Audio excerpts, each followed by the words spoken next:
All right, everyone, going to be getting to the top prop bets here for this Thursday night football game between the New Orleans Saints and the Jacksonville Jaguars. But first, just a quick recap from yesterday's slate. Had a 6-for-6 build on PrizePicks. A lot of you guys that have been following the channel know that kind of have been unlucky lately to not have hit a 6-for-6 or even 5 out of 5 over the past week and a half. A lot of bad beats in there, and it almost happened. This game right here went to double OT. Chris Mitchell, and this was crazy, had a 25-yard bomb in the second OT, and I'm like, oh gosh. Sam Houston, who's undefeated, I don't think they won at this level just yet. They choked that game away, but I'm like, man, if they score another touchdown here, it's done. I had a lot of slips out there like that, but no, got lucky there. Not really. That would have been a bad beat. That wasn't getting lucky. This was kind of getting lucky with Saeed Tagala, which was probably the best bet on the board yesterday.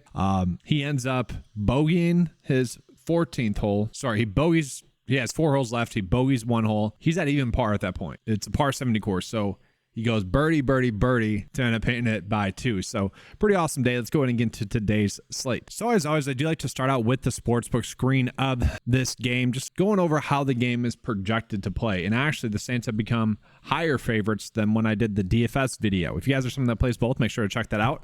But looking at right now, 40 is a very low over and under. Now we can see some other lines have it slightly different. BetMGM has it at 41.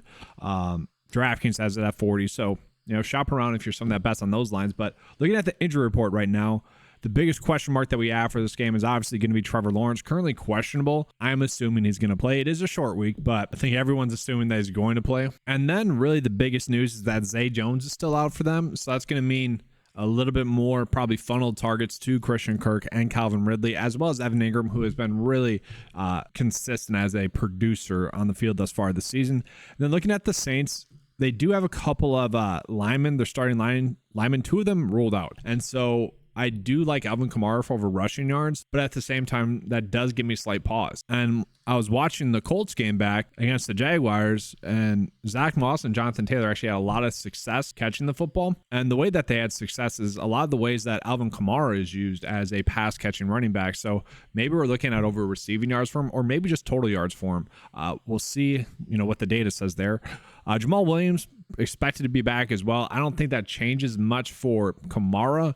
That's just going to mean that Kendre Miller probably not going to get that much work.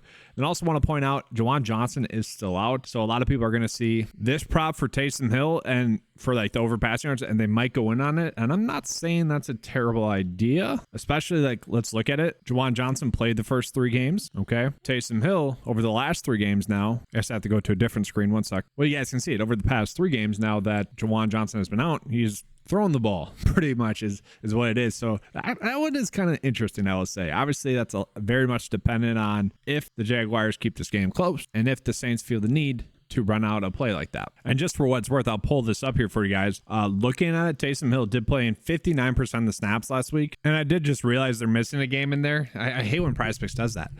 They're missing the game against New England, which was a blowout. They didn't really need him to throw the football in that game. So slightly different there than what I was previously stating. But 2 out of 3 games with Juwan Johnson out, we have seen him throw the football. That's just because he has been on the field a little bit more. All right, Puka Nacua popping up as a good receiving yard prop. There you go, guys, if you want to use that one as well. But let's go ahead and just take a look at the New Orleans Saints. We'll start with them. So we are seeing that Chris Olave over receptions is going to be one of the better props that we have available on the slate today at 4.5. And if we look at Chris Olave, we know Derek Carr was a little bit banged up. Okay. It seems like there's a slight adjustment to getting Alvin Kamara back as well, with Derek Carr being banged up as well.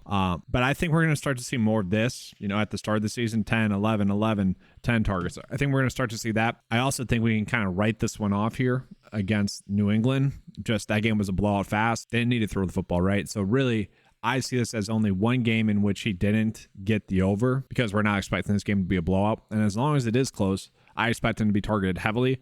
And really, we're going to see 2 props that are popping up there. Chris Olave for over 4.5 receptions, or Chris Olave for over fantasy points. And I would say once this Chris Olave receptions prop gets bumped, then you can go to the fantasy score prop. We're going to start with the receptions prop, then we're going to go with the fantasy score prop. And I say that because let's say, if you're going to do a combo prop, like fantasy score like that, we add these 2 up, let's say he gets 5 receptions, that's still only 11.2 points. And so there is a little bit of touchdown equity baked in there, and you'd almost be better off just doing the Calvin Ridley and Chris Olave for over.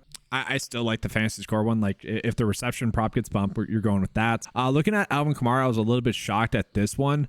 The average sportsbook line is basically saying it's a 50-50 push for him to get 14.7 fantasy points. Underdog would have their line set at 15. The projection data has it set at 16.2. And then the PrizePicks line set at 15.5. So it does feel like I personally would have thought the over would have been the move here, just because he has been heavily involved, getting around 20 opportunities per game, and has been producing, looking good as well. Probably just staying away from that one since the data is telling us to do that. Rashid Shaheed, I actually do like this one a decent amount. So with Shaheed, we look at the snap counts, 54, 48, 71 against Green Bay. That was kind of interesting. That was more of a pass heavy script though for them. Then TB, tougher matchup, only 57, blowout 58. And then last week, 77% of the snaps. The thing with Shaheed is that as long as the game stays close like this, and potentially Saints are playing from behind, I'd say you could probably run out maybe a correlated build like that.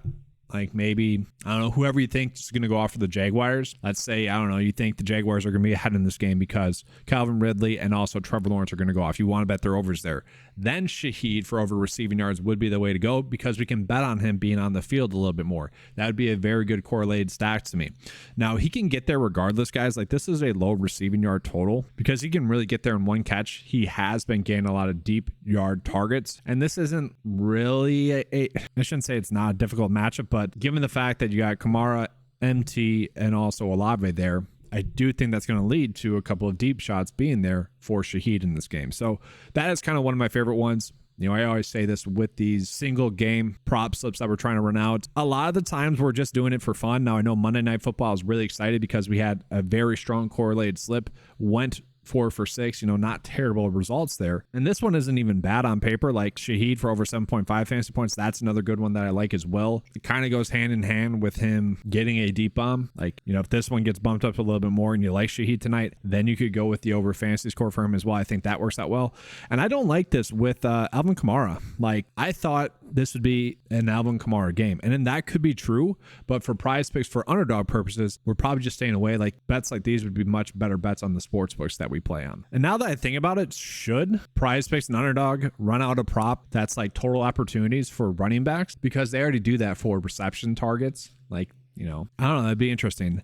I will say, this is very much game flow dependent, I will say, but 14 rushing attempts seems low. But once again, I kind of think total opportunities for him is going to be there. Just seems like a very low number for Kamara. So probably a better bet on one of the sports books. Is Derek Carr going to rush? That's up for you guys to decide. Yeah, this was the one that I thought I would like a lot. Alvin Kamara for over 30.5 receiving yards. And that's just going to be given the fact that the Colts really saw that as, and maybe it's mostly due to Minshew potentially, but we know Derek Carr is kind of a check down machine. He's not really looking downfield too much besides like 1 or 2 throws per game, max of 5. And so they could very well watch that game film from last week and be like, all right, we can beat them with Alvin Kamara, and they might choose to do so. And at the same time, you might just end up doing 4.5 receptions. Like, I don't know. That's where I'm just like, I feel like Kamara is going to have a better game than what the data is telling us. And then that's kind of it. Michael Thomas is seemingly correct on this slate. If you guys want to do over 5 receptions, you could. I mean, this is basically being valued as a push right now. So let's go ahead and move on to Jacksonville. So the nice part about Jacksonville is that their snap counts are pretty concentrated. We're going to see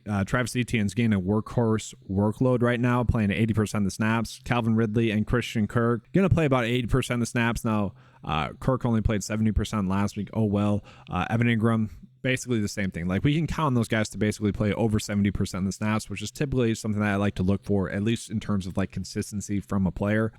One interesting thing is that we have been seeing them rotate in a lot more tight ends. Strange had a pretty nice play last week. Some that popped in the preseason, not something you're looking at props wise, but let's say someone like Evan Ingram doesn't have a good game, probably because they saw something in the scheme in which involved Strange on the backside, potentially getting an easy catch. And then like Agnew and Tim Jones, I probably am not touching those. They're splitting work at the moment, and so feels like we don't need to force that. So we really just know we're going to be looking at really these players right here. Lawrence, if he plays, Etienne, Ridley, Evan Ingram, Christian Kirk. That's who we're looking at. And I do want to start out with just calling out Trevor Lawrence, just touching on this. So if you guys have watched the channel before, some people might think that I'm like always hating on Trevor Lawrence. I don't see it that way. It's more frustrating to me because I see the eliteness that he could be. He could be, when he's at his peak, he's like right behind Patrick Mahomes. But his pitfalls are so low that at times he doesn't even look like a starting quarterback in the league. It's the strangest thing. Now, this year, been much more consistent. That floor has been raised a little bit more, but he hasn't really peaked to that elite level as much throw-wise. Now, maybe that's because he hasn't needed to as much.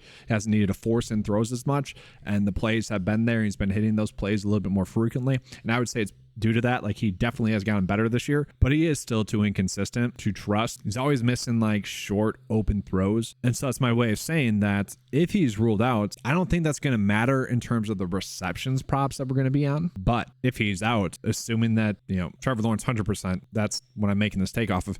If he is out, I do think that would hurt the air yards, thus the receiving yards props. So because he is someone that will air it out, whereas if he's out, I just think we're going to see a lot more route trees that are just shorter. So from there, let's look at it. Travis Etienne is actually going to be one of the ones that is favoring an under prop. Heavily favored to get under 3.5 receptions. So this is basically telling us it's going to be a push at 3. Now the projection data only has it set at 2.9. So is what it is there. And fantasy score as well. I'm shocked by this one as well. I thought he'd be someone we'd be looking at. They just kind of think that the data thinks that Etienne is not going to get involved in the passing game this week. Thus, the fantasy score is not going to be an intriguing one, at least on PrizePicks. Maybe on Underdog once that line gets there. That's something you can look at. That being said, the rushing yards is definitely interesting at 64.5. So yes, he does get a very tough matchup this week going against the Saints. And we just saw against Indy, didn't produce, had a really good game against Buffalo. And it's kind of been strange in that aspect that it's been a little bit hit or miss, kind of like every other game in terms of hitting this over. To me, that would feel like we're forcing in there, and I don't feel like we need to force in one for Travis Etienne. Now, maybe you could do over receiving yards. That's one where we know he's going to get a couple of receptions in the passing game, a screen here or two. And like I said, even if Lawrence is a little bit banged up and he can't, make those deep throws, maybe we do see a little bit shorter routes and maybe a little bit more emphasis in the passing game to Travis Etienne. So I wouldn't mind the receiving yards there, but also feels like we're forcing it. And that's going to be the theme with a lot of the Jaguars props here. A lot of them feel like we're probably forcing them. A lot of people are going to be on Christian Kirk, I would say, just given the fact that he has been playing well. I will say last week, his big touchdown was an open play. Like, he was pretty wide open, and you can't take that away. That's part of the scheme. Okay, I don't like when people kind of use that as a crutch argument, but it is something to make you guys aware. It's like a wide open play. That one for, a pretty big touchdown. But once again, that was schemed there. That was the play. And he's been someone that has been productive.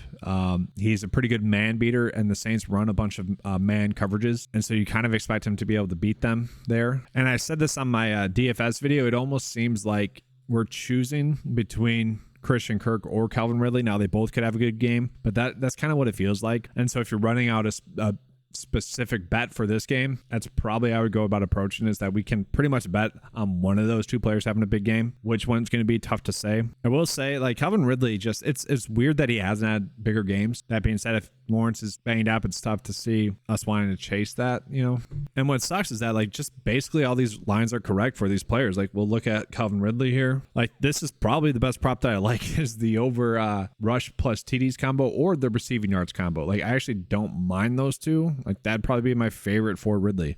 Fantasy points as well. Like, he could get there. He could score a touchdown in this game, but feels like we're forcing it a little bit. Evan Ingram, I mentioned, he's been someone that has been extremely consistent as a producer, just catching a lot of passes, getting a lot of targets. You could do over fantasy score. That probably feels like we're forcing it a little bit. Could do over receptions. This one's being valued as a push right now as well. And that's the issue that we're seeing here, is that all of these Jaguars props that we have are just being valued as pushes. Okay, could do receiving yards, probably the one I like the most. If we're trying to run out a specific one in this game, I'd probably roll with that one. Could do over fantasy points as well. Like, it wouldn't be shocking to see him have a big game. I'm probably not touching that. The combo touchdown prop, this one's not terrible as well. The combo with Shaheed. Then the only prop that we have for Trevor Lawrence is going to be fantasy score, and I would be comfortable betting the under here. Just, he has struggled, and if he's going to be a little bit banged up in this game, they probably just lean on Travis Etienne a little bit more, and maybe even Tank Bigsby a little bit more for like a short yardage situation. So yeah, probably one of the better bets is actually betting him under. And then just real quickly, we'll take a peek at Underdog here. Any good props there? And we are seeing fantasy score for Evan Ingram. That's going to be the way to go.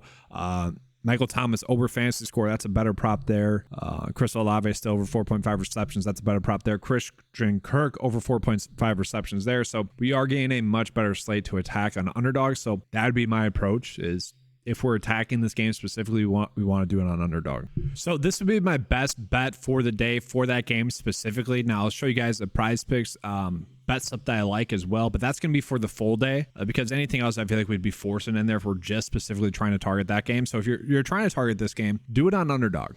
Okay, that is going to be the best approach because, you know, even in comparison, we can see that these are going to be good lines that we are getting. And just a reminder, if you guys do use that and you haven't signed up for underdog just yet, use the promo code 905 to get 100% off. Or not 100% off, get 100% match on a deposit of up to $100. 100% off, that'd be great. Apologies there. Let's go ahead and get into the rest of the video. Going to be a little bit more rapid fire here. So we do have some college football on today. Let's just talk about those props that we are currently getting there. And these lines are going to be consistently updating throughout the day. My favorite prop of the day is already come and gone out of there. And these ones are mostly Saturday games. But we can see a slight edge here on this prop already for Minnesota for over receiving yards. And I feel like yesterday is a pretty good example of why this stuff matters. Malik Phillips was someone that, yes, this isn't the best example because there's an underdog line, but Malik Phillips was someone that we saw a big discrepancy in the underdog line and PrizePicks line, and the Vegas projection was right in the middle. And so what the data was telling us was, you know, for underdog, I believe it was bet the under, and for PrizePicks, it was bet the over. He ended up finishing in the middle of that, and both of them hit. That's kind of what we're seeing here. Obviously, we're not getting the underdog line, we're getting the projection data at 33 yards, but still a pretty good line that we're getting there. Let's go ahead and move on to MLB. So yesterday, someone asked me a question about the over and under lines. For MLB, it's definitely different for the hitting fantasy score than any other sport because home runs are valued as being very unlikely to happen. And so when I'm pulling in those average odds, the home run data tends to overtake all the other data points that I'm pulling in. And so that's why I don't really refer to this too much. That's why I more refer to the prop line differences between the two. And so to me, when I see like these are two of the best ones to me because Corey Seager and Jose Altuve, because what I want to see is I want to see the projected line and the Vegas line over by as much as possible for both of them. And typically speaking, we're looking for those lines to be over by 2. Now, with the playoffs happening, we haven't seen those discrepancies as much, but I see Altuve as a better prop than Corey Seager current. They're both fine. Now, let's go and take a peek at the pitching fantasy score props if we have them. I haven't looked at. Okay, so we don't have them just yet. If you guys are a 9 to 5 member, take a peek at this prior to lineup lock. And then we're not getting any good NHL props at the moment. So let's go ahead and show you guys my favorite slip for today on PrizePicks. Well, actually for hockey, we do have one right here. Hayton for under 2.5 shots on goal. And so, yeah, that's one I'd probably just toss in there. But the issue is that that's probably going to get corrected by the time most of you guys get in here. All right, so I want to echo that this is a better bet on underdog. Like, you probably want to be chasing that a little bit more. We're getting better EV bets there. And I like the fact that we're getting 2 of each team. For a 4 slip bet, I'm perfectly happy to run that out. Because for our PrizePicks slip today, it does feel like we're forcing in at least 2 of these props. Like, I'm doing Chris Olave for over fantasy score because I do think that receptions prop is going to be bumped. Shaheed, I think he is going to have a good chance to catch a deep ball. And I actually do like Alvin Kamara as well. But we saw that this is a better bet on the sports books where they're kind of favoring the under a little bit. You can get a better value there. So like EV wise, that's where you'd want it. Like, it doesn't make sense to put this on the slip, but because this is a NFL video and I know a lot of people want a specific slip for this game, this to me would be us putting our best foot forward. And then we are rolling with, you know, shots on goal, less than good EV bet there. And guys, I do want to mention that like yesterday I went pretty heavy because it was a day in which I felt like we could really attack given the props that were out there. And that could occur throughout the day as well. But as it sits right now, this is a slate in which I haven't put that many bets out there. So I just want to be transparent with you. This is a day in which I'm kind of a little bit more hands-offish. But that's going to be all for this video. Make sure to give a like and subscribe. If you guys want access to the 9 to 5 tools, it is available for just $10 a month. Click the link in the description below. That's all. Let's have a good slate. And as always, let's keep cashing.